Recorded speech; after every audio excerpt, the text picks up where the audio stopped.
Welcome. It's the third Tuesday of the odd month, our Applied Project Management Speaker Forum. My name is Renee LaBelle. I'm your host tonight. Let me see. Anybody here for their first time? Oh, welcome. How did you find out about us? My PMP course instructor. Oh, fantastic. We work with Sherry. Oh, fantastic. Okay, Sherry, thank you for bringing attendees. We appreciate that. Anyways, it's the third Tuesday of the odd month, so that's the only way I can remember I'm supposed to be here. The other little notice of business I wanted to address with you is that the 10th annual UT Dallas Project Management Symposium is coming up in August, and we have the call for papers here. So if you're interested in making a presentation, we certainly strongly invite you to make a presentation and to submit a paper. The deadline is March 14th, and I have these forms available up here to anyone who's interested. And if you're not interested in speaking, you're also invited to attend. And I think it's around $450. It's for 16 or 17 PDUs, so it's a really good deal. That's probably it for housekeeping. If you've read the slides, you know who our sponsor is tonight. And these sessions are recorded, so you can see them online. And we now have several years' worth of videos online, so that's a really easy way to get additional PDUs. Our speaker tonight is Sherry James. She is with HollyFrontier, a Fortune 500 company that nobody's ever heard of before. They're Dallas-based, aren't they? Correct. Yeah, so it's a huge petrochemical company. And the topic tonight is on PMOs, and that should be really, really interesting. Just a few notes on Sherry. She's been in Texas for about 22 years now. She has 2 kids. One's a nurse, and the other's a basketball net. And she loves to travel and escape from her busy schedule. So Sherry, thank you very much for agreeing to present tonight. Thank you. Thanks, Ryan. Thank you.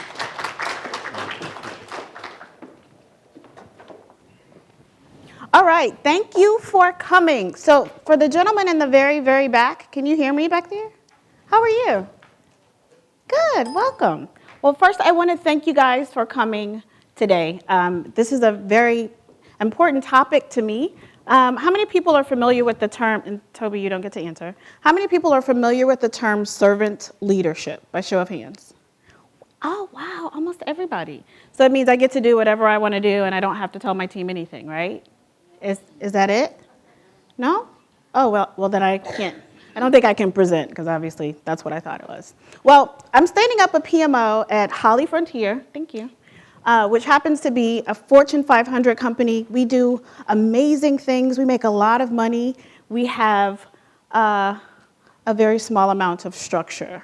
So there was no PMO before I came on board in August of this past year.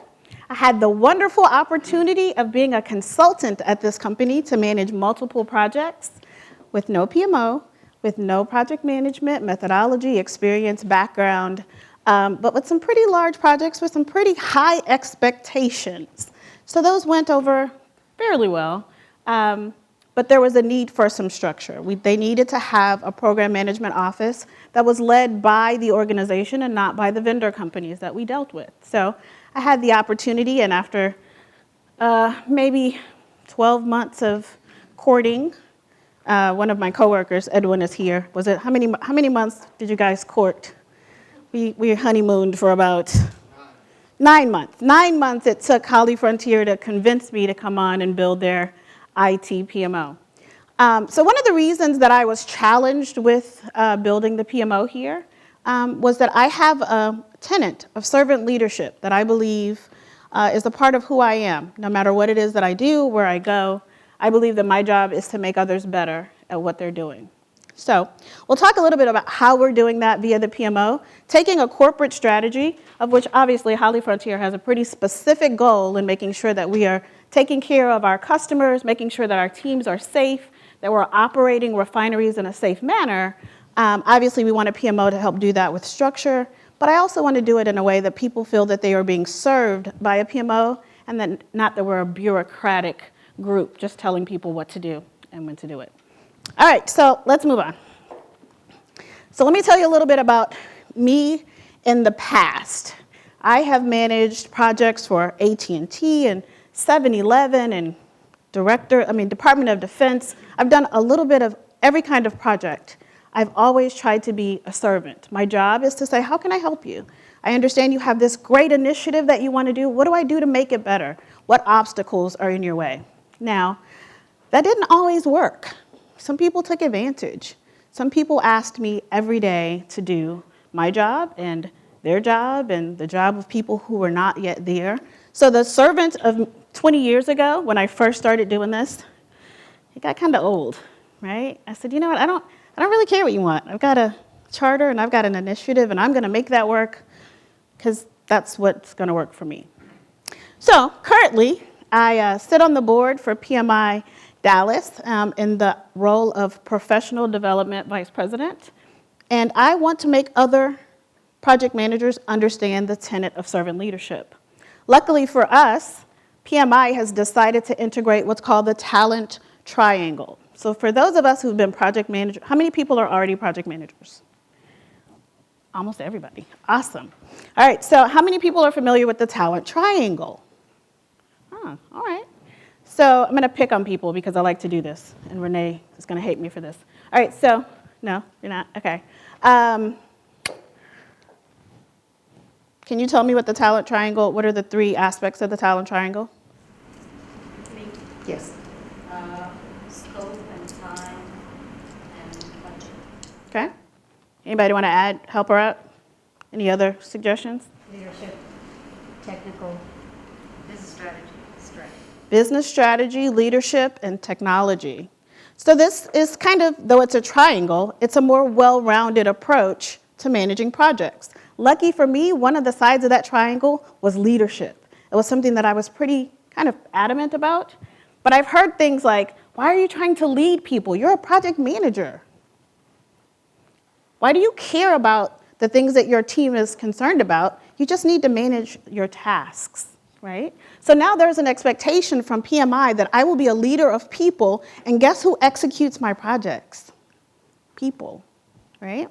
All right, so now we've had all these experiences, good and bad, with being servant leaders, trying out leadership, managing projects without that. It brought me to current state. I had the opportunity to come to HollyFrontier and do one of two things. I could come in and say, here's my way. I've managed projects, I've managed programs, I've even built PMOs. I know what I'm doing. Let me just tell you how we should do it. I have that option. Or I could spend 6 months sitting in meetings and listening. So let me tell you something. I don't know if you guys have ever worked with someone in oil and gas, but the last thing they want is just a quiet person in the room listening. What are you doing? What are we paying you for? Fix a project. Go do something. I'm listening. I'm still listening. I'm watching. And heaven forbid, I'm actually documenting some of the things that are happening in these meetings. We're making decisions in these meetings that can impact people's projects, their lives, the profitability of this organization, but no one was taking notes. How about we bring someone in just to document conversations? Do you know how many times people said, what does this have to do with managing a PMO? This isn't PMO tasks. But it is, right? So I also have had the opportunity of introducing myself to people, C-suite even, and they're like, hey, what do you do here? Well, I'm Sherry James. I'm the manager of the PMO. The PM what? We have one of those? Yeah. And they're like, what's a PMO? What is it? Renee says it's the Prime Minister's office, which means I need a raise. Can we take that as a mental note? So we decided that our program management office, as we refer to it, would not just manage projects or programs or prime ministers, I suppose. We want to be a hub of communication. We want to be that go-to team when you want to execute with excellence. Now, that sounds easy. I had a bunch of people who were rallying that we would be successful, which is great, except we had one person. The program management office was me. So I was taking all the notes and attending the meetings and creating project plans and trying to take on the world by storm. I can't do that. That lasted a month, maybe, I think.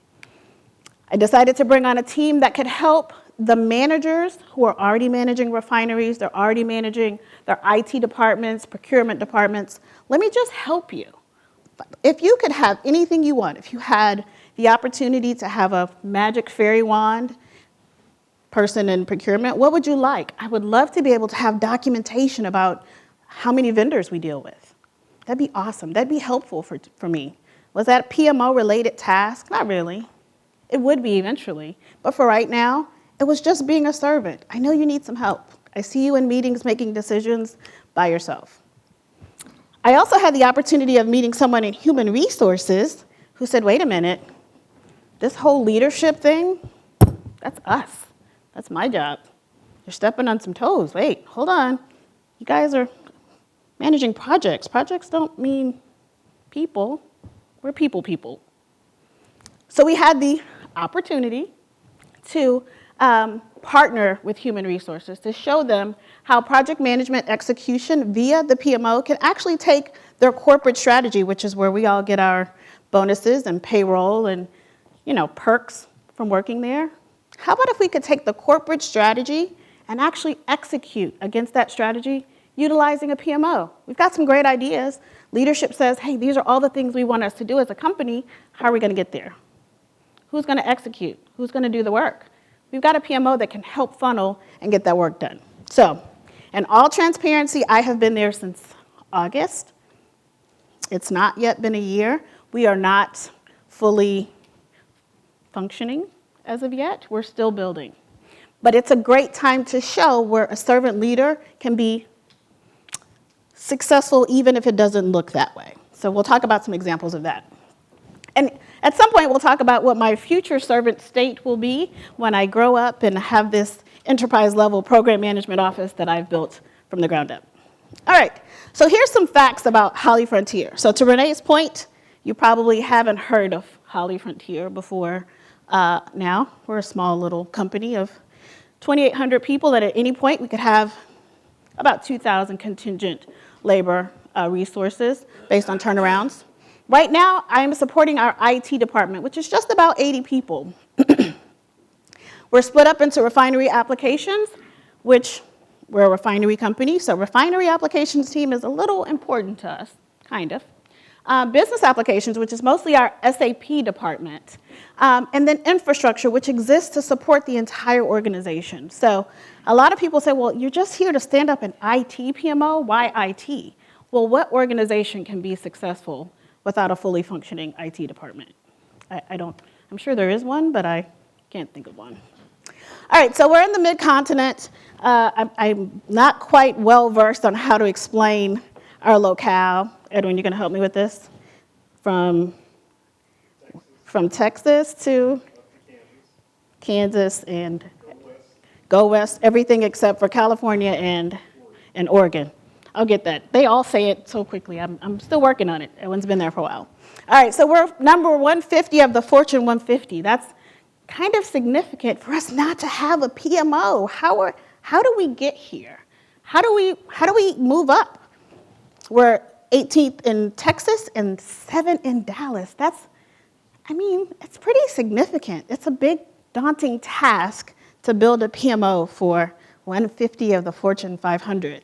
The only way I can do it is if I connect with the people who are a part of the organization, okay? All right, so PMI talent triangle, technical project management.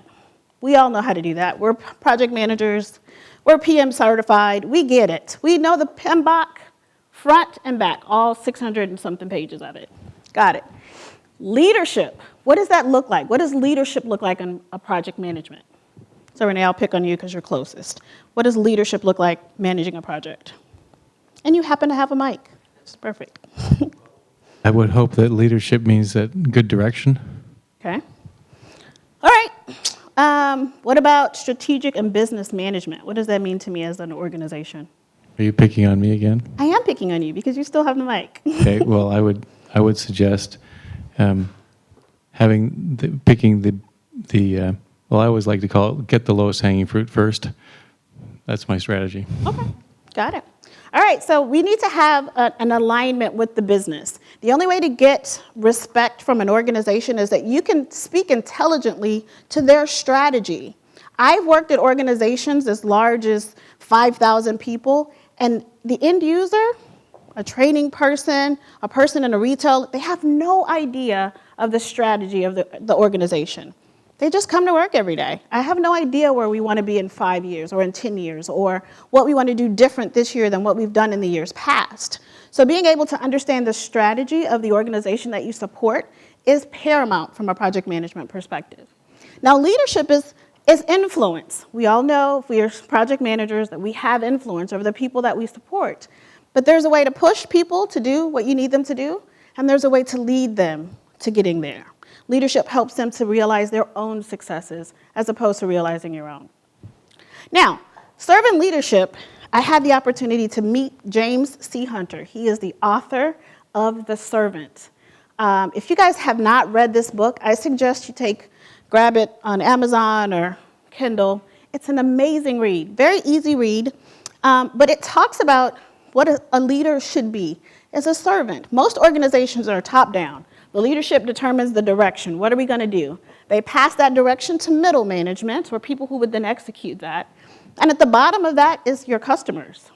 That's kind of traditional business. Servant leadership flips that all on its head, and it says, you know what? As leaders, we're only here to support our next level. My job is to remove obstacles out of your way, to give you tools, technologies, techniques, templates, whatever it is you need to be successful. And here's the key. We should recognize you when you do that. We're very good about saying, hey, this is what I need you to do. I need you to do it 10 times every Tuesday. But what happens if I did it 10 times every Tuesday? Did you recognize me for that? A servant leader will give an opportunity for success as a way to show gratitude.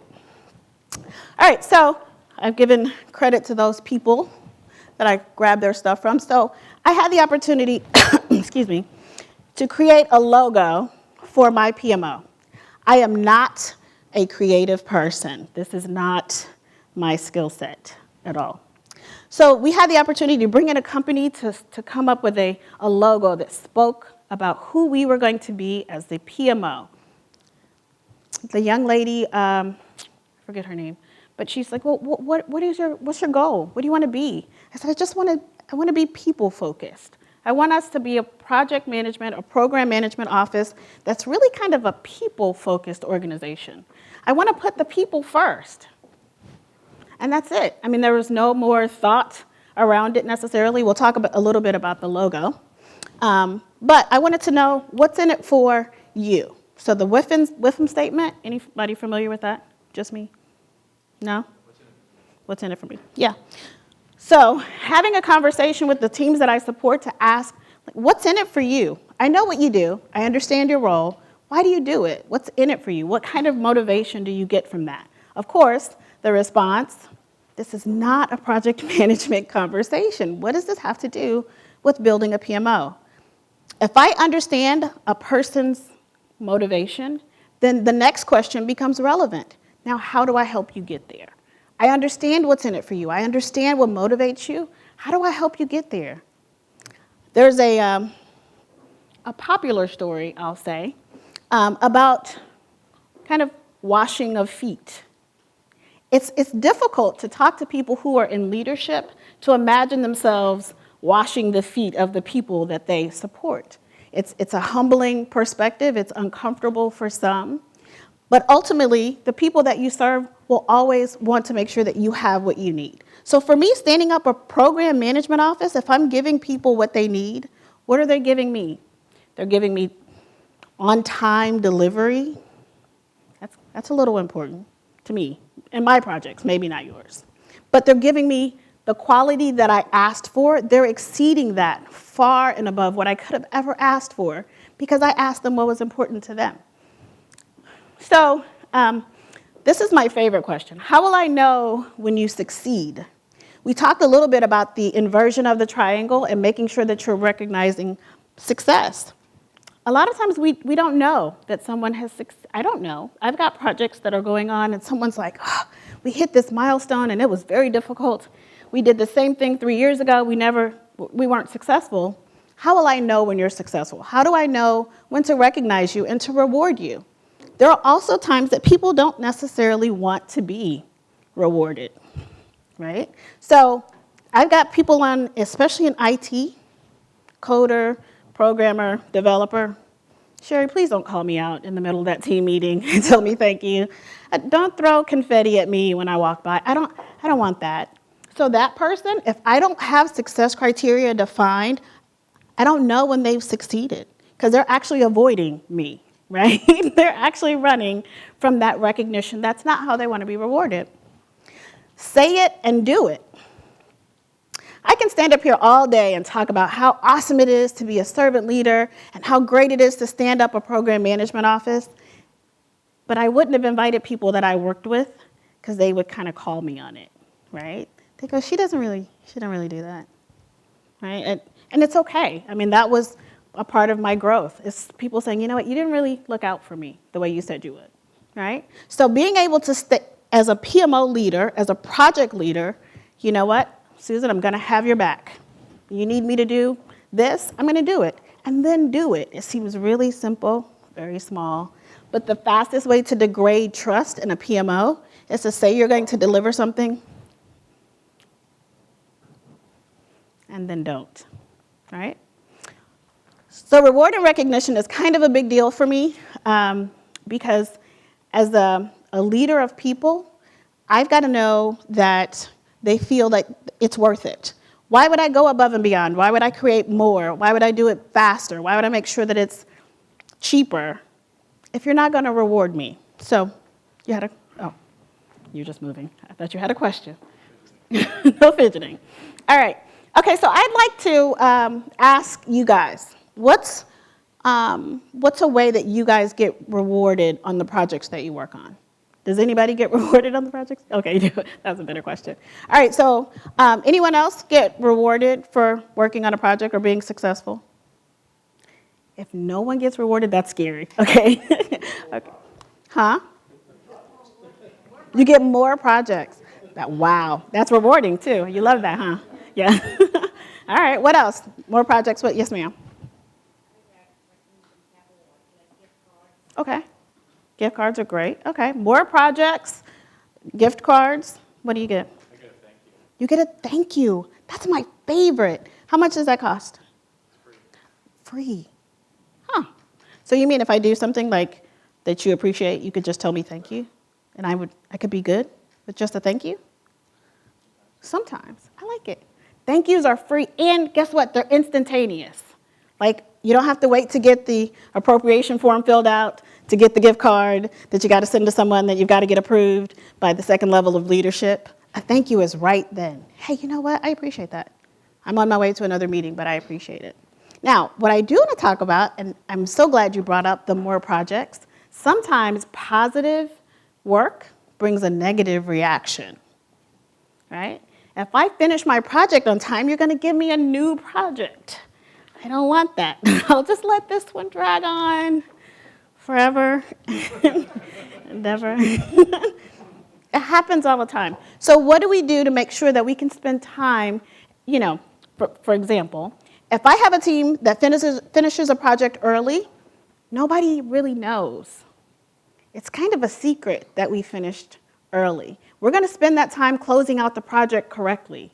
Imagine that. We'll do a lessons learned. We'll actually document some of the things that we did right, some of the things that we did wrong, but we didn't necessarily finish the project early. We actually got all of the tasks completed on the project that we should have done in the first place, like sometimes testing, things that tend to fall off of the plate, right? Awesome. All right, so this is almost my last slide, but it's my favorite because I told you guys I wasn't creative, right? So I made this up. So I'm kind of excited. Well, let's say I made up the thought process of it. Edwin actually created the slide. Let me give him credit for that. So I thought that what pulls it all together? PMOs are meant to pull it all together. We understand the corporate strategy. I understand where we want to go. The PMO is to execute. We're the hands and the feet. How do we actually get there? But what pulls it all together? The strategy. We talked about it. We get it, we're leaders, we're going to be servant leaders, I understand that. We have technology more than we know what to do with, But if we're not aligned, none of it matters, right? To me, that's the salt. So if I've got a plate at a restaurant, it looks pretty, the presentation is gorgeous, but it doesn't taste like anything because there's no alignment. So that's my goal. My goal in standing up the PMO at Holly is I want to be the salt. I want to add the spice when I walk into a meeting and they're like, hey, you know what? This is our strategy. For the next 6 months, we're going to focus on whatever our initiatives are. I want to make sure that I have the alignment. Well, I understand the strategy. The leadership is bought in. Here's how. And here's the technology, tools, templates that we're going to use to get there. So I want to talk about some less than happy paths. All right, so I'm going to pick on 3 people. And they're probably going to be like far in the back, just because I think when you sit in the back, you don't want to get picked on. So I'm going to pick on people in the back. All right, so you, sir, in the blue. Nope, right behind you. Yep. Yes, can you come join me? Can you come down? Sure. Awesome. All right, and what's your name? You introduced yourself to me. You're Jan. I was close. Jan, can you join us down? Thanks. All right, now I've got to pick on someone. Yeah, just one of us. We can let this gentleman here hold it. And in the very corner, hi. Come on down. All right, so we're going to do a bit of an activity, and we'll give our friend a chance to come down. We're going to see how you can execute as a servant leader. I'm going to throw you guys each a very tough situation that might happen in your day job, and I want you guys to kind of walk me through how you can handle it as a servant leader or a traditional leader. Can we handle that? A little bit of role play. What's your name? Erica? Hi, Erica. Hi. Nice to meet you. So you're a newfound servant leader, right? This is new. You're ready. Okay, so let's give Erica the microphone. Okay. All right, let's think of a situation. Well, Erica, you're my project manager, and this is the 3rd project that's come in over budget.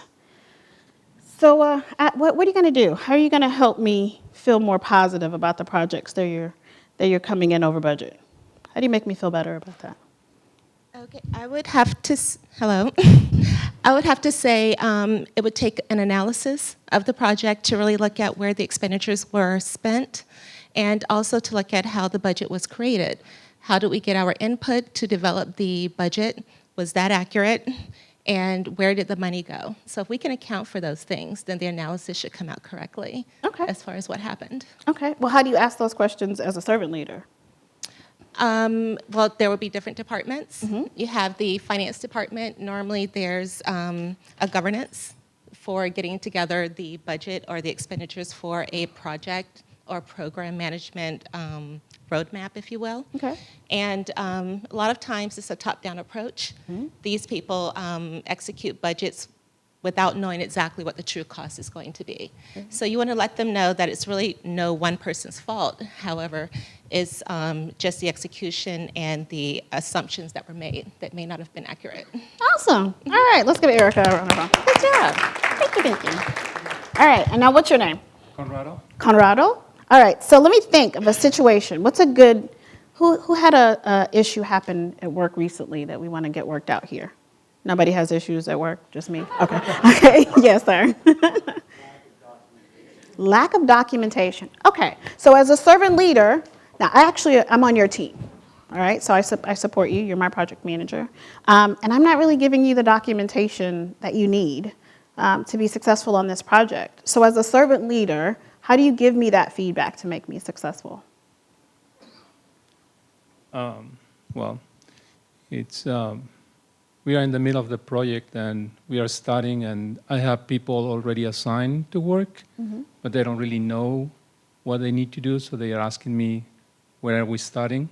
So I really need to get the knowledge of what will be the project. So if there's any document requirements from the business that you can share, so we can start working on that.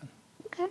So how would you make me feel that you're supporting me in getting that documentation created?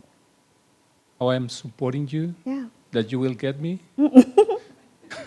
He's like, I just told you to give it to me, that's it.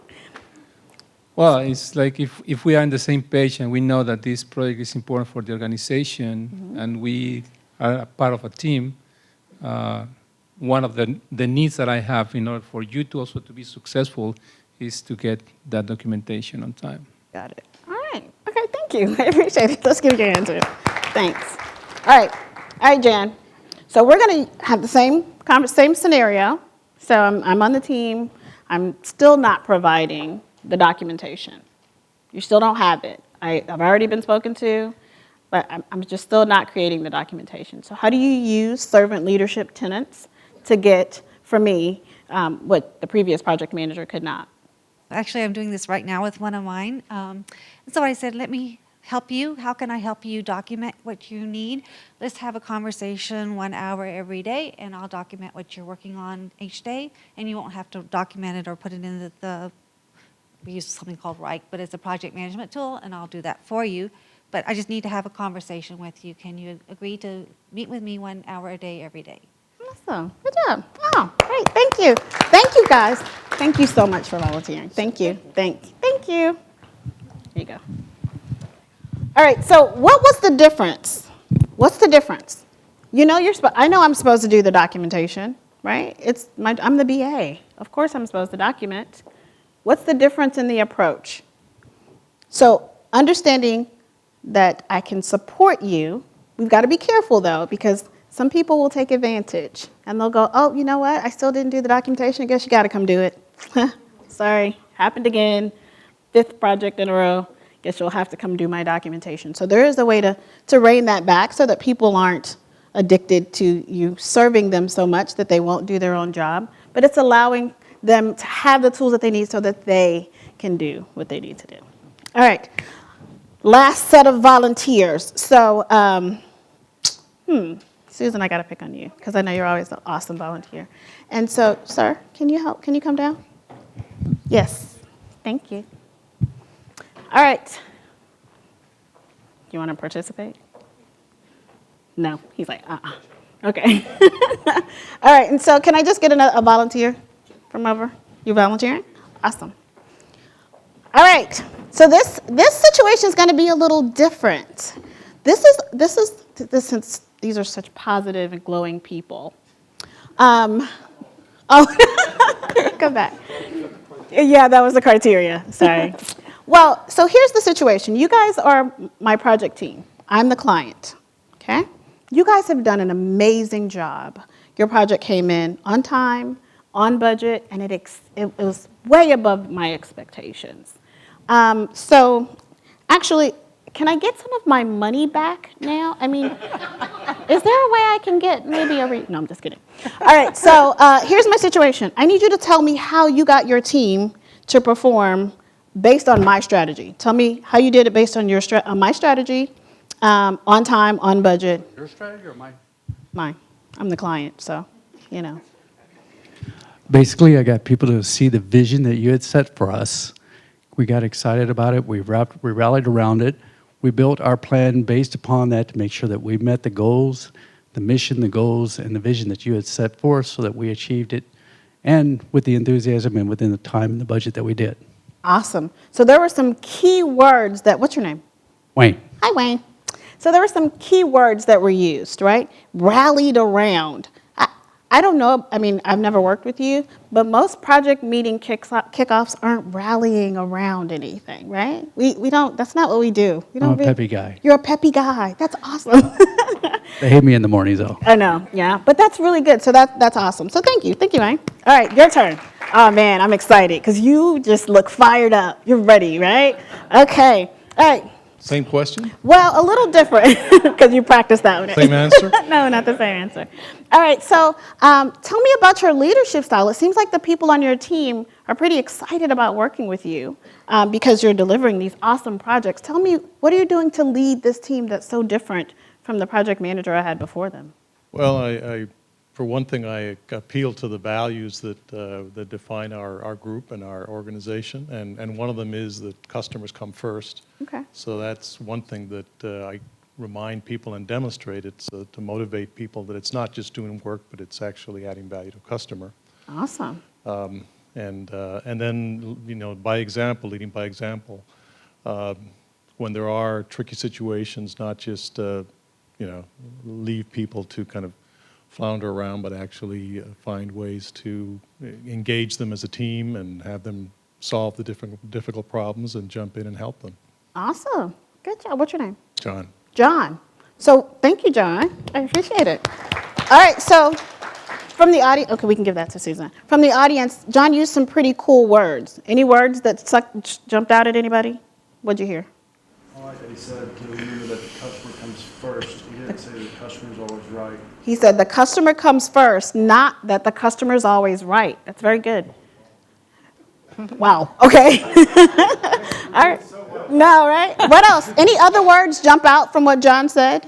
Lead by example. Huh? Lead by example.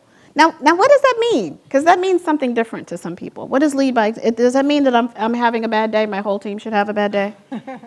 Is that it? No? Yeah. Okay. That's a good point. I think he used the word engage, which is that's pretty cool. Like engaging a program team or a project management team is pretty important to leading them. So awesome. All right, Susan, you ready? All right, so let's talk about technology. So this team did a great job. You guys met all the requirements. You had a great leadership style. Now, what kind of technology do you think we have to use going forward? Do we have to use Microsoft Project every single project? Was it based on the technology that you were successful? The technology just supports what's going on in the teams. So Microsoft Project is one of many tools that we can use, and for this particular project, it was the right tool because we needed the full functionality. You have smaller projects going on in your business that won't need all of that functionality, and sometimes those tools will just get in the way. So we recommend that for some of your projects, you just use a Microsoft Excel sheet to track things. If they're more complicated projects, there are more sophisticated tools that can be used.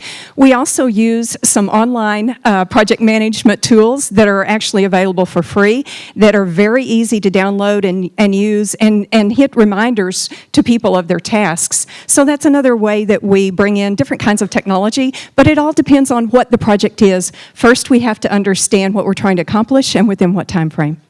Yay, thank you. Thanks, Susan.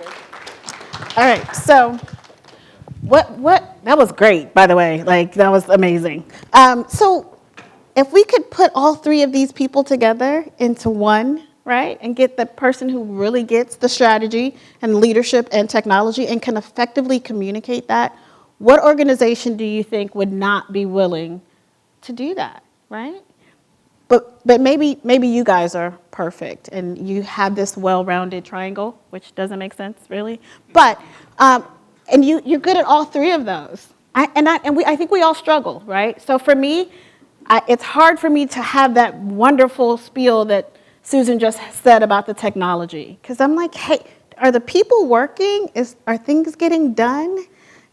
It doesn't really matter if it's in Project or Rally or whatever the tool is. Are you getting the results that you expect? So that's not necessarily my strong suit, but I know how to partner with someone else in a program management office that can speak intelligently to the technology, because that's not my space, right? The strategy, I love it. I get it. I get the big picture. Here's where we want to go as an organization. I understand what we need to do and how we want to get there. I can have those conversations with the C-suite and make sense without getting into the minutia around project management and something that I read on page 242 of the PMBOK.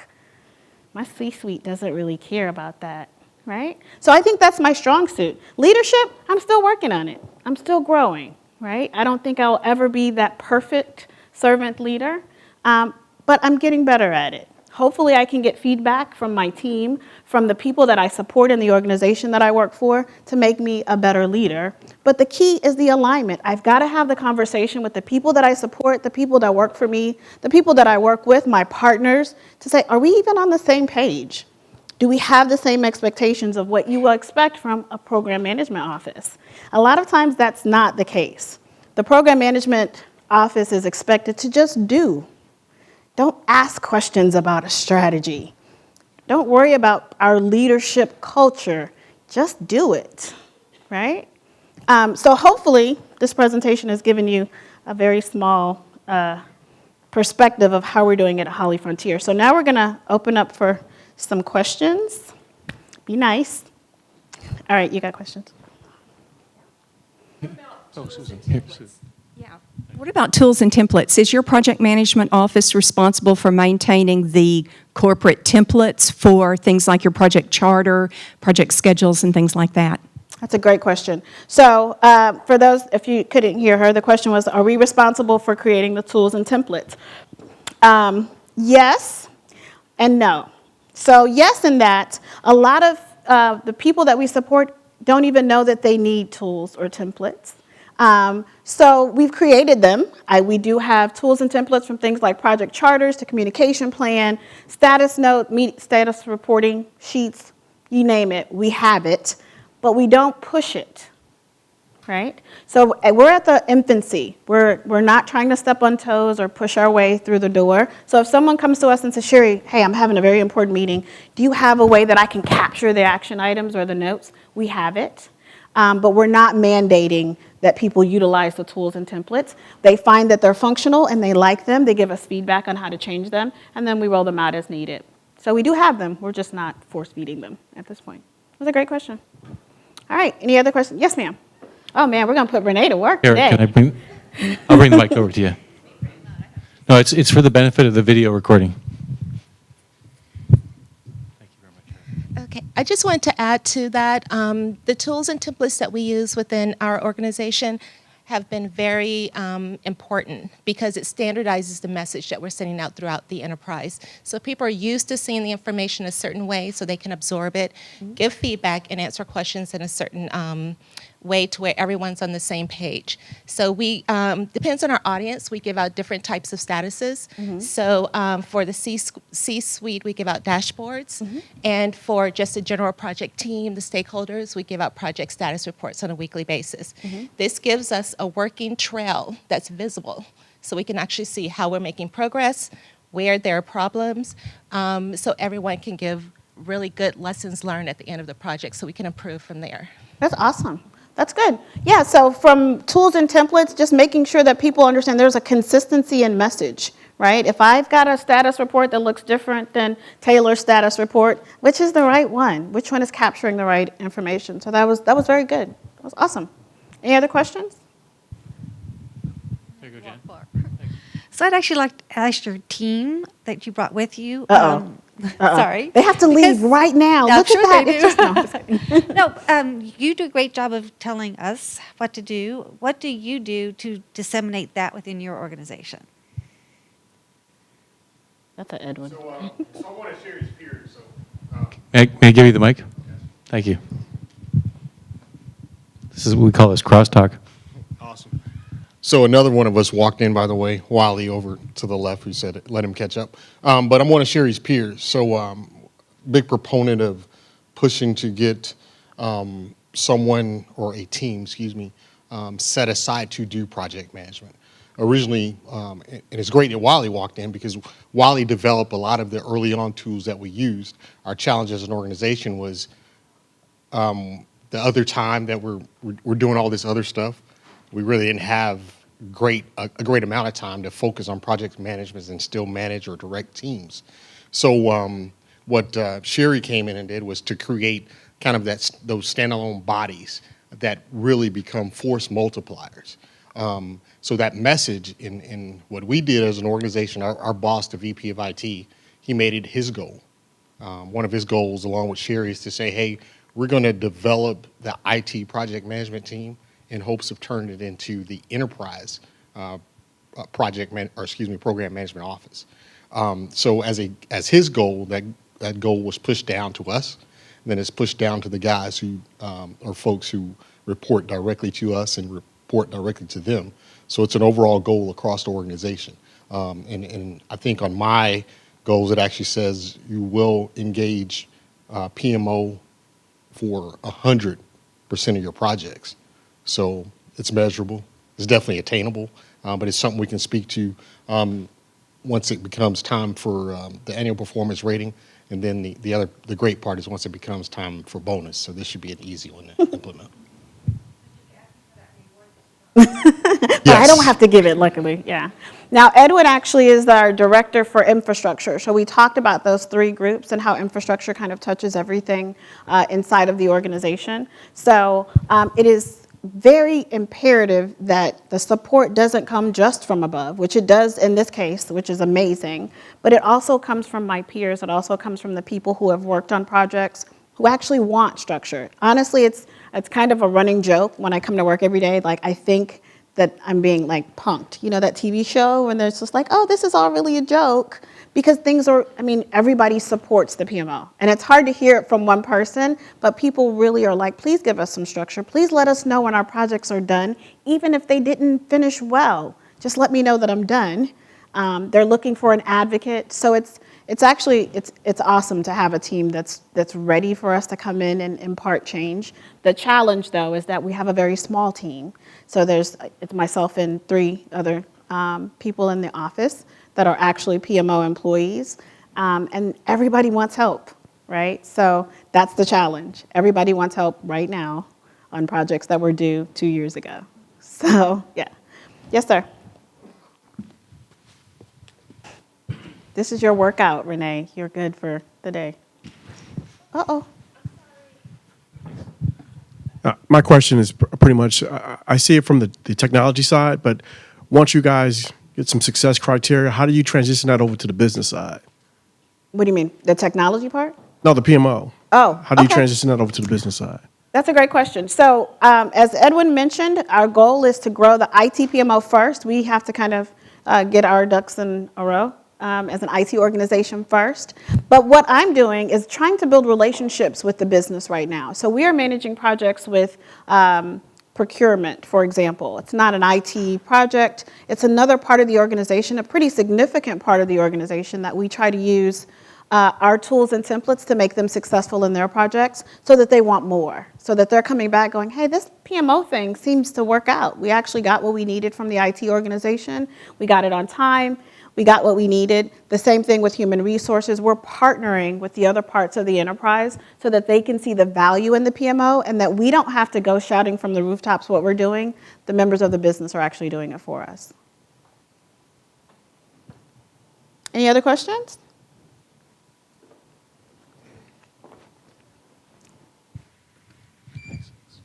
As a kind of a follow-on to that, how is, maybe it's too early to say now, but how is the PMO getting sort of woven into the governance structures?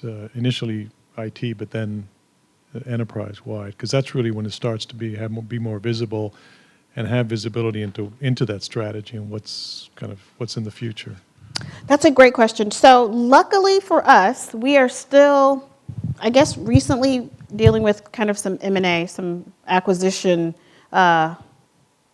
opportunities, we'll say, right? So because we are still building ourselves as one company, as HollyFrontier after the merger, it's a lot easier to have conversations about governance as one company.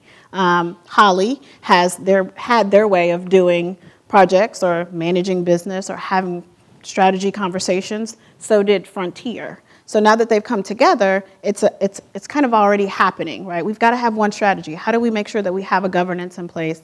Honestly, before I got there, and maybe Wiley can speak to this, but it was really kind of every group had their own governance, right? It wasn't centrally focused. I mean, is that a good? Yeah. So luckily, we had the opportunity to say, hey, we're now one organization. Let's put some governance into how we do business. So people are actually looking for it. They understand that it's something that's necessary for us to be successful as an organization. And again, it's the same format. It's having conversation, one-off relationships with people in the business, saying, hey, I've got something, it looks like you could probably use some structure. You should probably have a naming convention for those documents, But it's very soft, right? We're not pushing it because the bureaucracy, in my opinion, is not going to get us where we need to be, right? It's finding those successes and those quick wins to say, here's when it worked. Here's how some of the tools and templates that we created made this project successful. If you're interested in us coming in to do that for you, we will do that as well. But it's definitely not an aggressive push towards governance. I think we'll get there. My goal is hopefully in 5 years, we will say that we are an effective enterprise level program management office, but we've got to start somewhere. All right, any other questions? Questions? Going once, going twice? Okay, I think we're done. Thank you very much to our participants, the 6 of you who came up front. I really appreciate that. It's good to get some audience participation. May I suggest that you get a registered trademark on the SALT triangle? Oh, I know, I know. I think it's really clever. Thank you very much for a great presentation. Thank you, thanks. A little gifty from the school.